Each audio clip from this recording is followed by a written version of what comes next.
আজকে আমরা এখানে নিলামবাজার পার্শ্ববর্তী যে ইএনডি যেটা বাঁধ যেটা গেছে আমাদের এই নয়াগ্রাম, বৈরাগী চক, বিদ্যানগর, বিভিন্ন গ্রাম হয়ে যে বাঁধটা গেছে পাথাকান্দি পর্যন্ত।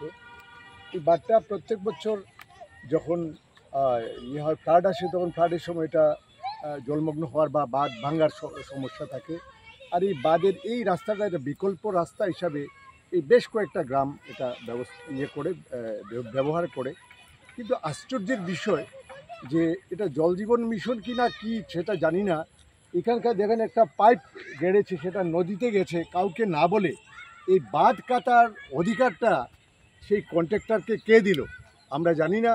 আমরা ডিপার্টমেন্টে ওইখানকার যিনি এসডিও সাহেব আছেন ওনাকে ফোন করেছিলাম, উনিও বলছেন এরকম তো বাঁধ কাটার তো নিয়ম নেই। আর এই বাঁধ কাটার অধিকার কে দিয়ে এইভাবে যে বাঁধ কাটলো এবং সমস্ত কিছু ঝরে ঝরে যাচ্ছে, সেই কন্ট্রাক্টর এবং কেন তিনি করছেন, এই বিষয়ে আমরা অবিলম্বে পুলিশের দ্বারস্থ হব এবং আমরা বিষয়টা পিএইচই ডিপার্টমেন্টে জানাবো এবং ডিসি মহোদয়ের দ্বারস্থ হব। এটা যদি অবিলম্বে অন্যদিকে না নেওয়া হয় তাহলে আমাদের কোনো অসুবিধা নেই, মানুষ জল পাবে। জল জীবন মিশনের উদ্দেশ্য তাই, ঘরে ঘরে জল যাবে সেই ব্যবস্থা করে দিয়েছে ভারত সরকার। কিন্তু কন্ট্রাক্টর যারা আছে 2 নম্বরই এই ধরনের ব্যবস্থা দিয়ে বাঁধ কেটে বাঁধের নিচে দিয়ে ঢুকিয়ে বেশ কয়েক জায়গা বাঁধ এই মুহূর্তে ঝরে গেছে। সামনে এই বৃষ্টির সিজন, বাঁধগুলি যে ঢুকিয়েছে, যেগুলি বাঁধগুলি ধীরে ধীরে নামছে, এলাকাবাসী সবাই সেটা দেখছেন। ওনারা ভয়ে, এই গ্রামবাসীরা ভয়ে ভীত, কারণ বিগত বন্যার সময় এই বন্যার কবলে ওনারা পড়েছিলেন। নদীর জল এখনও চুইয়ে চুইয়ে ঢুকছে, সেটা আমরা দেখেছি যে এখনই এই অবস্থা যে চুইয়ে চুইয়ে ঢুকছে। আর যদি একটা বন্যা আসে, এই বেশ কতটা গ্রাম প্লাবিত হবে।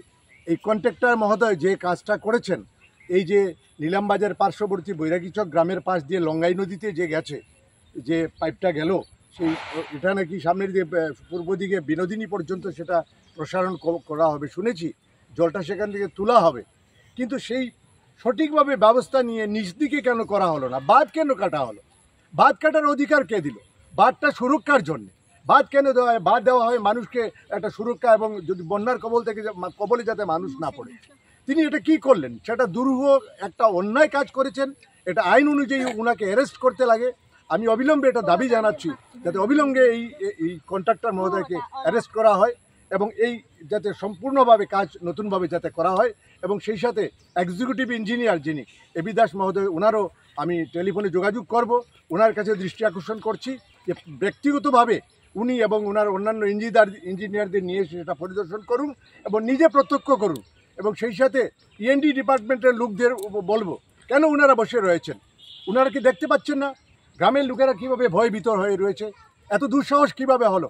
আর এইভাবে ঠকাঠকি কেন? এই বিচার চাইছি আমরা। ধন্যবাদ।